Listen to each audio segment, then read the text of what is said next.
In its time, the Dragon Pit was a marvel of the world. Full-grown Targaryen dragons nested beneath its massive dome. And even on the darkest nights, the walls seemed to glow with the fire of the great beasts inside. As had the site's previous occupant, the Sept of Remembrance, when Maegor the Cruel blasted it with dragon fire during morning prayers. The screams of the dying men echoed through King's Landing all day, and a pall of ash and smoke hung over the city for a week.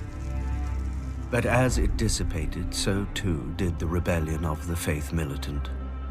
The Sept of Remembrance faded from memory, and Maegor decided to replace a monument to the gods with a monument to his family, the Dragon Pit. Labor proved elusive, however, for after the Red Keep was finished, Maegor had hosted a 3-day feast for all the builders, stonemasons, and carpenters who had worked to build it. At its conclusion, he slaughtered them, so that only he would know the castle's secrets. So many men fled the construction of the Dragon Pit that Maegor was forced to employ the prisoners of the city dungeons, supplemented by skilled and ignorant builders from across the narrow sea. For more than a century, the Targaryens housed their dragons in the Dragon Pit.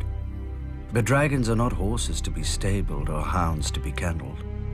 With each generation, the dragons became less massive, less swift, less long-lived. And less invulnerable.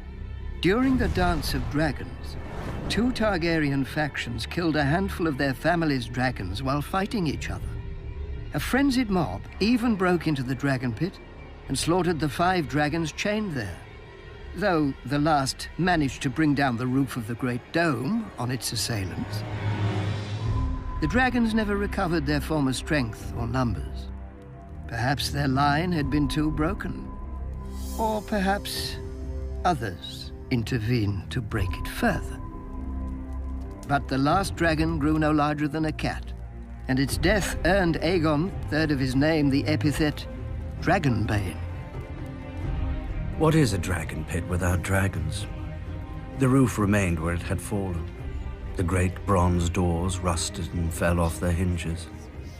Prostitutes cavorted where fantastic creatures had once fed and slept. Then came Daenerys. Now dragons once again darken the sky, but they will never darken the Dragon Pit again. Daenerys has learned the folly of chaining her dragons. The Dragon Pit is and will remain a ruin of a bygone age, when kings and queens flew high above their countrymen.